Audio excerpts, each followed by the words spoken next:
This playthrough is rated M for mature. Greetings and salutations, viewers. Vauldemare back here with another episode of Our World Has Ended. In the last episode, the bombshell that was dropped by Tatiana was that Riken North, Akashic, is in Riken North, which means her father may or may not be implicated in this group. It's hard to say, which is why she's been worried so much. We've also been tasked by the DIH to go into the New World to get Girl A, so that way that can help him with the cyber terror plot. So it looks like a lot of things to unravel, but we gotta make sure our comrades are ready to go. So first, the little girl. So let's see what happens next. Back then, when you proved that the Akashic might be at Riken North, I was actually a bit happy. Happy? Wait, I wasn't happy at all. I'm suspecting my own limb. Of course, I wasn't happy that Riken North and Akashic are related. I was happy that you actually said that you had to, what you had to say. You opened your mouth and spoke what you couldn't have hidden. It's a truth that most people would have wanted to run away from, but you conquered your fear, shaking, and took responsibility like any real adult would have. I was really glad that I have a girl that amazing in my group. I was proud. I'm amazing? Well, you talk about being a genius and all that, so. On the verge of tears, Tatiana looks up at me. You are, but are you going to run away this time? Honestly, she can run away. No one, not even me, would blame her for running from something like this. Why am I being so harsh on her right now? I should be more soft, so why? Tatiana, do you want to disappoint me? Instead, those are the words that leave my mouth. I guess I just want to believe in this little girl's strength and courage. No, I don't. I can barely hear. I don't want to.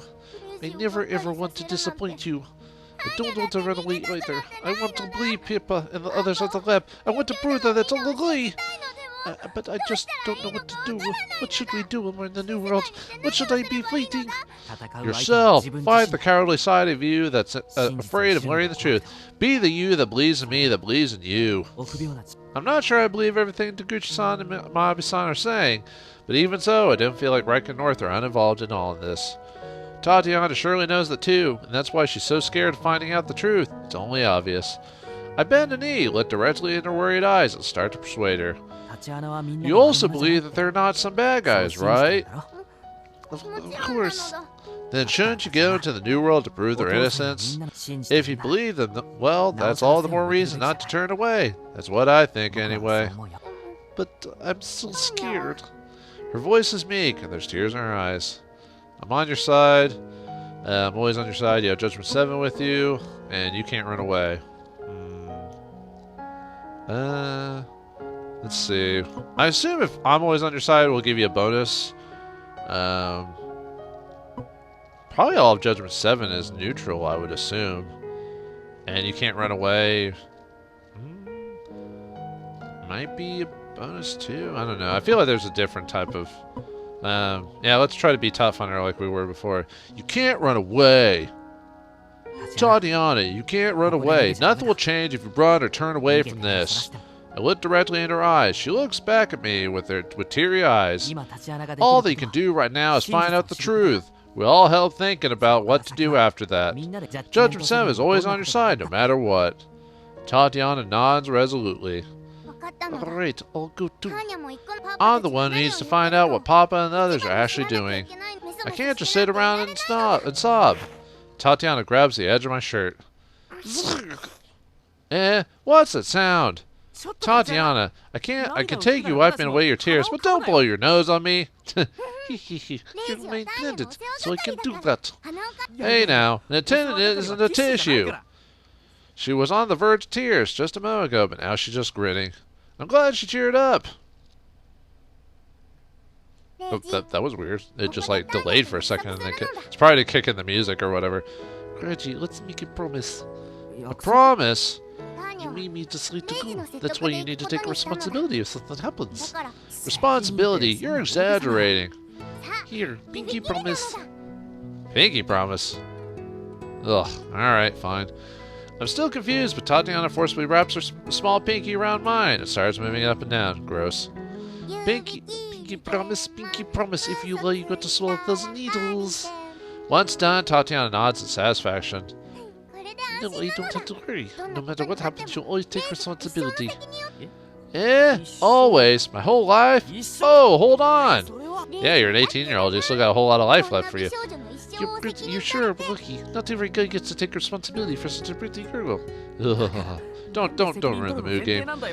Come on, why do you assume there will be a responsibility to take? What if nothing actually happens? Of course, if even nothing happens, you'll always be my attendant. This has already been decided. Whoa now, I didn't promise anything like that. Yeah, don't put me on a ball and chain so early, dude. As I start to panic, I hear a set of footsteps behind me. Ah, there she is. It's Judgement 7. Unison instantly runs up to Tatiana and hugs her. I'm so glad. I'm so very worried. Tatiana's face is buried in Unison's chest. You know, I can't breathe. Sorry, I was so happy that I needed to hug you. Unison lets go of Tatiana, who takes a deep breath. You don't know your own limits. Your boobs can kill people, you know? Yes, please, let me die by those memory weapons. Why are you all here anyway? What do you mean, why? Do you have any clue how worried we were? Why are you walking around at this hour? And you didn't even got lost too. I'm glad we found you, but man, this was a huge scare. Saw-san clearly upset, but I can tell that seeing Tatiana in good health made her relieved. Oh, sorry for making you worried, Asano. Even Tatiana herself seems to feel guilty enough to actually apologize. You made me run around town, so you might have some sort of compensation. Yeah, that's me-san. Thank you for looking for me. I'll give you a gaji code, so please forgive me. What's gaji code? You certainly underestimate me. Well, you apologize, so let it slide. However, if this happens ever again, don't expect me to search for you. Despite her demeanor, I know that Natsumi-san was extremely worried. I actually find her cold words somewhat charming. You're not very honest, are you, Natsumi-sensei? Well, that's fine, I guess. I look to my side and raise a voice of surprise. Whoa! You're so sweaty! This isn't sweat. It's holy water within my body is flowing out. For the sake of finding Tatiana, I push my holy powers to the limit. Push it to the limit, push it to the limit, come on, for my gods. Though it's night, it's still August. It's only natural to become sweaty when running around. Even so, Iruka-san's sweating is unnaturally great. It's like a waterfall. Think Niagara. Gross. Alright, I'll lend you my funny handkerchief. Be careful. Tatiana reaches her lab coat and takes out a handkerchief, hands it over to Iruka-san. But I really? I really like it, so I don't want to give it to you, but you searched for me, didn't you? Tatiana! No! Iruka-san quickly starts bawling. It's being icky. She's seriously freaked out. I guess Iruka-san hasn't been exposed to kindness for so long that this whole act made him cry. I should be nice to him from now on. Thank you, Tatiana. I never forget the warmth of this handkerchief. You're dirty! Iruka-san's so moved that he leaks holy water from both his eyes and nose. The sight is so bad, I want a mosaic over it. After things calm down a bit, Awari-san talks to Tatiana. Tatiana, are you ready? For once, he doesn't talk all that much. Like an actual adult, he understands everything that happened here. Wait, did he just call her Tatiana? He always used Tajinka, so why? Man, this guy sure is mysterious. Of course, he looks like you realize that I've matured. There's no problem. I have Judgement 7 with me. And if anything happens, Reiji will always take responsibility. Whoa. Ho ho ho. Always, eh? Big words, my boy. Reiji, a man doesn't go back on his word. Wait, I never said that. Reiji, were you lying? You know that you have to swallow needles if you lie, right? Let's go buy them right now. Where can we get them? Closest shop is... Unison takes out her phone and looks it up. Unison, don't take the joke seriously. It's not a joke. I'm serious. Super serious. I'm going to let you break this promise. Alright, I'll keep it. Yeah, good. She smiles, clearly satisfied. Let's go. Alright, let's go back. No, sorry. Alright, let's go back to the beast. All this rain made me want something sweet. Let's play ice cream on the way. Tatiana pulls me by the hand and starts walking. The rest of J7 follow. Man, is she a hassle. And a lady of the evening. No, I slide slightly so she doesn't notice, but I'm actually not as upset as you'd think. I'm starting to think that I should do my best to protect her. I'm not quite sure why, though. Because I'm Judgement 7 or because I'm her attendant. I don't know for sure, but I think that both of those fit. Reiji, what are you spacing out for? I want to sort of flavored gaji-kun. Alright. I hold her hand tighter. We all head to the store. The end. No. That'd be funny if that happened, though. I'd be like, oh, well, alright. Judgement 7 office, conference space. August 3rd, 2017. Midnight, I guess. Oh, wait, no, that's... No, that'd be noon, right? Because, right. The next day, we wait for the operation time and gather at the meeting space. We all equip the New World goggles and prepare. I connected the line DAH gave us. We should now be able to enter the New World. Wari-san clicks away at his laptop. Are you all ready? Though tense, we all nod. What about you, Tachinka? Of course I am. She nods her goggle-covered head. All right, let's boot the program. World program, stand by. Here we go. Back inside, but we're on a mission this time. All right, I'll do the voice command. But you did it last time, right? I think someone else should experience it this time. Oh yeah, he's right about that, though. Tatiana didn't say it right, so it didn't work. No, I'll do it. He missed the last time, so it doesn't count. She's ardent, and Awari-san quickly gives up on trying to argue with her. Alright. I thought you matured a bit, but it looks like you're still Tachinka. Okay, go on then. Tatiana takes a deep breath and shouts, "Change the world!" Doesn't even sound like she said change the world. She sounds like change something, but eh. The program is up and running. We just sit and wait. It should go haywire soon. Well, if it doesn't, I'll just display Aurori. Oh, there we go. It happened. He drops his shoulders. Man, he really wants to display Aurori, huh? His fixation on that is almost an illness. And so it begins. For the second time for Tatiana and the third time for us. Ugh. ... It's a success, right? It feels the same as before, so probably. Let's just take these off. Thus, remove our New World goggles. Chapter 8. Our world has left. It's party time! It's party time, Rock, Bill and Ted! Wow, I think that chapter went by a little bit faster now that I think about it. So maybe we're not having these large chapters anymore. We're getting more cut-up chapters because of the plot and everything. Maybe, I could be wrong, but... Conference space, August 3rd, 2017, noon on a Thursday. No doubt. Welcome to the virtual worlds of Akashik. We're greeted by someone who wasn't there until a moment ago. Oh, it's Miyabi-san. Why are you here? Well, I was planning to meet you at the entrance, but the game a bit too early. Even 10 seconds in real life becomes 4 minutes here, so it's hard to plan stuff. That's why I let myself in. Was that too impudent to me? Yeah, impudent to me. No, it's fine. Welcome to Judgement 7 Space and the New World. It's a bit weird to welcome each other, but they don't seem to mind. I guess Unisan and Miyabi are just on the same wavelength. Alright, let's just go search for Girl A. Well, not like I thought of any specific method. Same here, actually, but it's likely that you just being here might change something. Let's check around the piece. Where you first met her? Well, let's see if we can find her again. Was it here? It must have been. We head out to Asakusa, to the exact spot where the first encounter of Girl A. Upon arrival, we just start looking around. We don't have any clues, so that's all. That's about all we can do. Hey, Chan. Girl A, show yourself. We came to protect you. Girl A, show yourself. Leave it to all of us. We all call out to her, but get no response.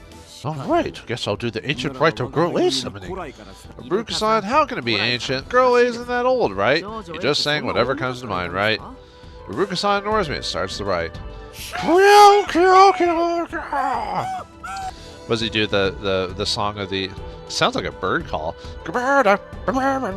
He's dancing around and making weird sounds. Natural Girl A doesn't show up. In fact, I feel like it'd been the opposite effect. It's freaky, so Girl A might run away the moment she sees him. Hey, how long would this rite last? I'm sorry. I'm so sorry. It's a type of illness. Just leave him be and we'll get tired of it, and he'll get tired eventually. I'm not sure why the one apologizing here is there, but I bow to her regardless. Eventually, Asakusa stops, looking drained. Whew, the rite is complete. She's wound up here now. He wipes the sweat off his brow. He smiles as though he pulled off some major feat. Wow, I'm not sure why, but I really want to punch him right now. What a coincidence, same here. Now that sounds aggressive. Look over there. Awari-san raises his voice and points at the distance. We follow a look. Oh, come on, guys. Did no one re-go over the text just to make sure it looked proper? In that direction. There's a giant bear costume. Jesus, that thing's freaky. It looks cute at first, but is it just me or is there hidden madness around it? Yeah, it does. It's Jukuma! Tatiana raises her voice. Jukuma, or Junkuma? I guess it'd be Kuma, because Kuma is Japanese for bear, so Junkuma. Junkuma! It's a mascot character of Judgment 7's 5th game, Paradise Paroka. That means that the bear is another NPC that was made manifest. It's not humanoid this time, so it's recreated pretty perfectly. There's no mistaking it, it's him. He's almost exactly like we pictured him. Yeah, he's nothing like we pictured him. They built him up, but Natsumi designed him into some mid-beer. Even less cute now that he's materialized. He looks even more insane than before. Come on now. Characters that are just cute are boring. I went ahead and made him more interesting. What's your problem? Hey, Junkuma-chan is holding something. Isn't that A-chan? Her words make us realize that Junkuma is holding Girl A under one of his arms. She seems unconscious. That's definitely Girl E. Looks like my word worked. It's just a coincidence. Damn it! And hell, no one asked for Junkuma to come too. Asana retorts. I see, so your resistance is linked to Girl A's appearance. Looks like Taguchi-san was right. Miyabi, what was that supposed to mean? We didn't tell you yet, but Girl A vanished the moment you all left Atlas team. That's why it's safe to assume that she came back here because of you did.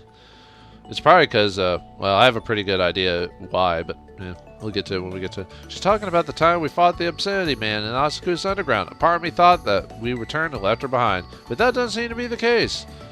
But the only traces that someone left were all of yours, so we could only assume that she simply vanished. Taguchi-san said that one of the conditions of her appearance is you, Judgment 7 being online. And this proves it, huh? But why does that happen?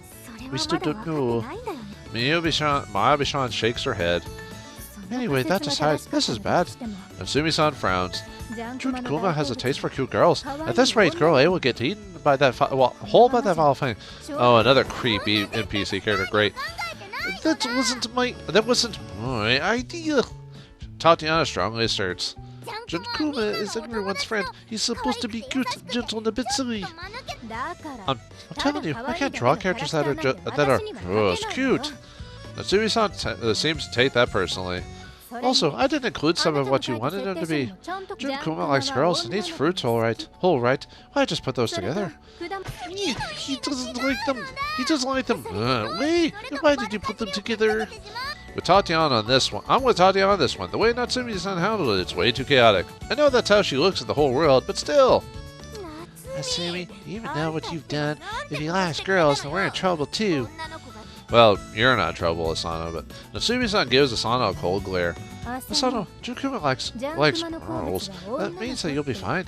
You know how old you are, right? Not a target? Yeah, I'm not happy about that at all. Asano-san still hasn't forgotten about Velavelis, apparently. Why? You think he'd be glad about that? Well, I know I'm already over 20, but I can still be called a girl, right? Well, I mean, in a lot of stories, a lot of women like to be called girls than women, so... Asano, let me tell you something good. Girls become more erotic after they've matured properly. Shut up, you perv. Die. I was praising you. Awari-san counsels her the wrong way and receives a punch. I haven't matured yet. I haven't. Right? Reiji? Oh no, she's actually got me involved in this. Alright, it's do or die. If I don't get the right answer, I'll be following Awari-san's footsteps.